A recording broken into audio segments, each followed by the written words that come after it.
Hi friends, இன்றைக்கி நம்ம என்ன பார்க்க போகிறோம்னா 7 நாள் 7 வகையான சட்னியில் ஃபஸ்ட்டு டே காரசாரமான பூண்டு சட்னி 2 நிமிஷத்தில் எப்படி ஈஸியாக செய்யலாங்கிறத வாங்க பார்க்கலாம். நல்லெண்ணெய் 1 டேபிள் ஸ்பூன் சேர்த்துக்குங்க. அது கூட ஒரு 10லேருந்து ஒரு 15 பல் சின்ன வெங்காயம், இது கூட 2 பூண்டு சேர்த்துக்குங்க. ஒரு 4-5 வரமிளகாய் உங்கள் காரத்துக்கேற்ப சேர்த்து நல்லா வதக்கிட்டு இதை ஆறின பிறகு மிக்ஸி ஜாரில் சேர்த்து இது கூட ஒரு சொலை புளி சேர்த்துக்குங்க. கொஞ்சமாக தேவைக்கான அளவு உப்பு சேர்த்துட்டு நல்லா நைஸாக அரைச்சிக்கலாம்.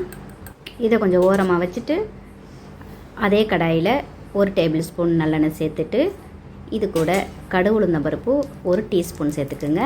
ஒரு கொத்து கருவேப்பிலை, இது கூட கொஞ்சம் பெருங்காயத்தூள் சேர்த்து தாளித்து இப்போ நம்ம அரைச்சி வச்சுருக்க சட்னியை இது கூட சேர்த்துக்கலாம். சேர்த்து ஒரு கொதி வந்ததுக்கு பிறகு அடுப்பை ஆஃப் பண்ணிட்டு தோசை கூட இட்லி கூட நீங்கள் சர்வ் பண்ணி சாப்பிட்டு பாருங்கள். அப்படி எம்மியாக இருக்கும், சூப்பராக இருக்கும். ட்ரை பண்ணி பார்த்துட்டு எப்படி இருக்குன்னு கமெண்ட்லாம் சொல்லுங்கள். 7 நாள் 7 வகையான சட்னியில் இன்றைக்கி செகண்ட் டே 2 நிமிஷத்தில் கர்நாடகா ஸ்பெஷல் தும்கூர் கிரீன் சட்னி தான் இப்போ செய்ய போகிறோம். வாங்க வீடியோக்குள்ள போகலாம். அதுக்கு ஒரு கடாயில் நல்லெண்ணெய் 1 ஸ்பூன் சேர்த்துட்டு எண்ணெய் காஞ்ச ஒன்று 2 டேபிள் ஸ்பூன் உளுந்தம்பருப்பை பொன்னிறமாக செவந்த பிறகு இது கூட ஒரு 10 பல்லு பூண்டு, இது கூட 2 பச்சை மிளகாய் உங்கள் காரத்துக்கேற்ப சேர்த்துக்குங்க. இதையும் கொஞ்சம் லைட்டாக வதக்கிட்டு இப்போ நம்ம மல்லி, புதினா, கருவேப்பிலை 3மே ஒவ்வொரு கைப்பிடி அளவு க்ளீன் பண்ணி சேர்த்துக்கலாம். இப்போ இதையும் 1 நிமிஷம் வதக்கிட்டு அடுப்பை ஆஃப் பண்ணுற ஸ்டேஜில் 1 கப்பு தேங்காய் துருவலை சேர்த்து லைட்டாக 2 கிளறிட்டு அடுப்பை ஆஃப் பண்ணிடுங்க. ஃபேனில் நல்லா ஆறின பிறகு ஒரு லெமன் சைஸ் அளவு புளி கொஞ்சம் ஊற வச்சு அந்த தண்ணியை ஊற்றி அரைச்சிக்கலாம். 1 டீஸ்பூன் சால்ட்டு சேர்த்துக்குங்க. இதை புளி கரைச்சல் தண்ணி 1 கப் சேர்த்து நல்லா மையாக அரைச்சிக்கலாம். இதுக்கு ஒரு தாளிப்பு கொடுக்கலாமா? ஆஸ் யூஷுவலாக எப்போதும் போல் கொஞ்சமாக எண்ணெய் ஊற்றி கடுகு பருப்பு கருவேப்பிலை போட்டு தாளித்து இட்லி, தோசை, சுட சுட சாதத்து கூட எது கூட வேணாலும் மேட்சிங்காக இருக்கும். செம்ம எம்மையாக இருக்கும். மல்லி புதினா ஃப்ரெஷ்ஷாக இருக்கிறப்போ இந்த மாதிரி ஒரு டைம் நீங்கள் செஞ்சு பார்த்துட்டு எப்படி இருக்கு ஃப்ரெண்ட்ஸ். 7 நாள் 7 வகையான சட்னி. இன்றைக்கி 3வது நாள் என்ன சட்னின்னு பார்க்கலாம் வாங்க. தக்காளி சட்னினாலே அது கும்பகோணம் தக்காளி சட்னி தான். ரெசிபி என்னமோ சிம்பிள் தான், ஆனால் டேஸ்ட்டு அல்டிமேட்டாக இருக்கும். வாங்க. அதுக்கு ஒரு ஃபேனில் நல்லெண்ணெய் 1 டீஸ்பூன் சேர்த்துக்குங்க. எண்ணெய் காஞ்ச பிறகு 1 டீஸ்பூன் ஜீரகம், ஒரு 10லேருந்து ஒரு 12 பல் பூண்டு, இது கூட கொஞ்சமாக கருவேப்பிலை, ஒரு 5லேருந்து 6 தக்காளி பழம் அதையும் சேர்த்து கொஞ்சம் வதக்கிக்கலாம். நல்லா வதங்கின பிறகு இதில் 1 டீஸ்பூன் வெல்லம், ஒரு லெமன் சைஸ் புளி. ஓகே, அடுப்பு ஆஃப் பண்ணிட்டு ஃபேனில் ஆற விட்ட பிறகு இதை மிக்ஸி ஜாரில் நைஸாக அரைச்சிக்கலாம். இந்த சட்னிக்கு ரொம்ப முக்கியமான ஒரு விஷயம் என்னென்னா தாளிப்புங்க. இந்த தாளிப்புக்கு 1 டீஸ்பூன் நல்லெண்ணெய் சேர்த்துட்டு 1 டேபிள் ஸ்பூன் கடலைப்பருப்பு, 1 டேபிள் ஸ்பூன் உளுந்து, இது கொஞ்சம் செவந்து வந்த பிறகு 4 வரமிளகாய் கிள்ளி போடுங்க. கொஞ்சமாக கருவேப்பிலை சேர்த்துக்குங்க. இப்போ நம்ம அரைச்சி வச்சுருக்க தக்காளியை சட்னியை அதில் சேர்த்துக்க வேண்டியதுதான். தேவையான அளவு உப்பு சேர்த்துட்டு நீங்கள் இட்லி, தோசை, இடியாப்பம் எது கூட வேணாலும் சர்வ் பண்ணுங்கள். ரொம்ப டேஸ்டியாக எம்மியாக இருக்கும். இந்த மாதிரி ஒரு டைம் ட்ரை பண்ணி பாருங்கள். பிடிச்சிருந்தா லைக். சாரமான செட்டிநாடு சின்ன வெங்காய சட்னி எப்படி செய்யலாங்கிறத பார்க்கலாம். ஹாய் ஃப்ரெண்ட்ஸ், இந்த 7 டே 7 சட்னியில் இன்றைக்கி 4th டே 100 சின்ன வெங்காயம் அதை இந்த மாதிரி க்ளீன் பண்ணி இந்த மாதிரி சாப்பரில் பொடிசாக நறுக்கிக்கலாம். சாப்பர் இல்லைன்னா நம்ம கையில் கத்தியில் நறுக்கிக்கலாம். நறுக்கின பிறகு ஒரு கடாயில் கொஞ்சம் நல்லெண்ணெய் சேர்த்து வரமிளகாய் ஒரு 10 வரமிளகாய் சேர்த்துக்குங்க.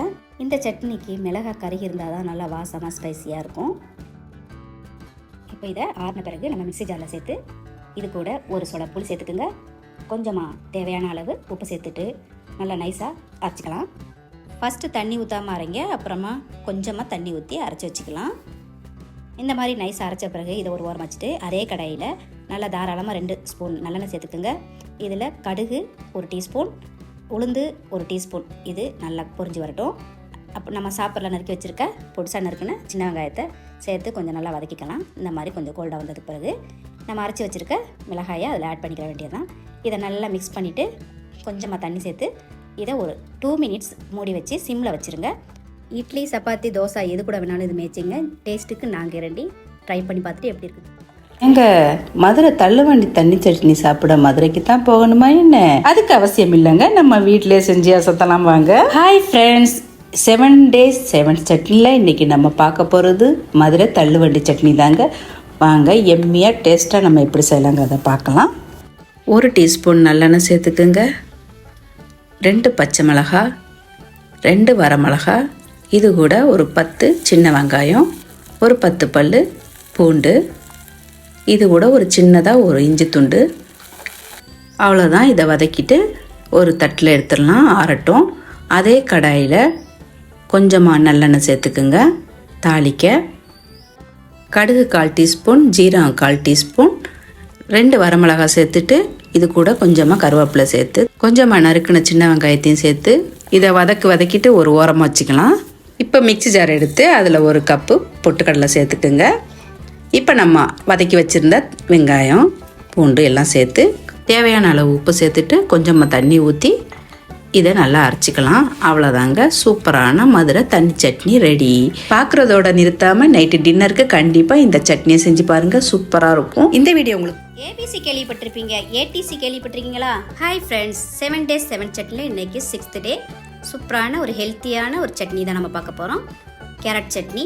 வாங்க வீடியோக்குள்ளே போகலாம். அதுக்கு கடாயில் கொஞ்சமாக நல்லெண்ணெய் சேர்த்துக்குங்க தேவையான அளவு. அதில் 1 டீஸ்பூன் உளுந்தம்பருப்பு, 4 வரமிளகாய், 2 பெரிய வெங்காயம் கொஞ்சம் பெரிய சைஸாகவே எடுத்துக்கோங்க. இதை நல்லா வதக்கிக்கலாம். கொஞ்சம் கண்ணாடி பதம் வந்ததுக்கு பிறகு நம்ம தக்காளி ஆட் பண்ணிக்கலாம்.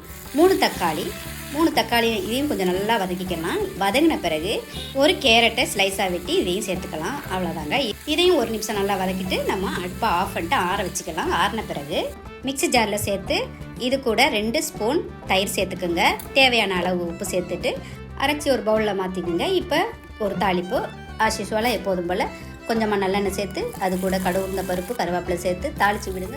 மல்டிபர்பஸ் சட்னி இட்லி, தோசை, பூரி எது கூட வேணாலும் இந்த சட்னி மேட்சிங் ஆகும். ஹாய் ஃப்ரெண்ட்ஸ், 7 days 7 சட்னியில் இன்னைக்கு 7 days சூப்பரான அல்டிமேட் சட்னி எப்படி செய்யலாங்கிறத பார்க்கலாம். வாங்க வீடியோக்குள்ளே போகலாம். ஒரு கடாயில் நல்லெண்ணெய் 2 டேபிள் ஸ்பூன் சேர்த்துக்குங்க. அது கூட கடுகு உளுந்த பருப்பு, சின்ன வெங்காயம் ஒரு 100 கிராம் எடுத்துக்கோங்க. பெரிய வெங்காயமாக இருந்தால் 2 பெரிய வெங்காயம். இது கூட 4 தக்காளி ஸ்லைஸாக நறுக்கி சேர்த்துக்குங்க. இது கூட பச்சை மிளகாய் 4, அதையும் குட்டியாக நறுக்கிக்குங்க. கொஞ்சமாக உப்பு சேர்த்து நல்லா வதக்கிக்கலாம். வதங்கின பிறகு 1/4 டீஸ்பூன் மஞ்சத்தூள், கரம் மசாலா 1/2 டீஸ்பூன், அவ்வளோதாங்க. இதை நல்லா வதக்கிட்டு சிம்மில் ஒரு 10 நிமிஷம் வச்சிடலாம். இது ஓரமாக வச்சுட்டு ஒரு மிக்ஸி ஜார் எடுத்துக்குங்க. அதில் 1/2 கப்பு பொட்டுக்கடலை எடுத்து நல்லா பொடி பண்ணி 1 டம்ளர் தண்ணி ஊற்றி நல்லா மிக்ஸ் பண்ணிக்கோங்க. நல்லா கட்டிப்படாமல் நல்லா கலக்கிட்டு இதை நம்ம தக்காளி வெங்காயம் வதக்கி வச்சுருக்கோம்ல அதில் அந்த தண்ணியை வடிச்சிட வேண்டியதுதான். இதை ஒரு நல்லா கொதி வந்ததுக்கு பிறகு கொஞ்சம் திக்காகும், பார்த்து கொஞ்சம் தண்ணி வேணாலும் சேர்த்துக்குங்க. அவ்வளோதான், சூப்பரான மல்டிபிள் பர்பஸ் சட்னி ரெடி. உங்களுக்கு இந்த வீடியோ பிடிச்சிருந்தா லைக் பண்ணுங்கள். பாய்.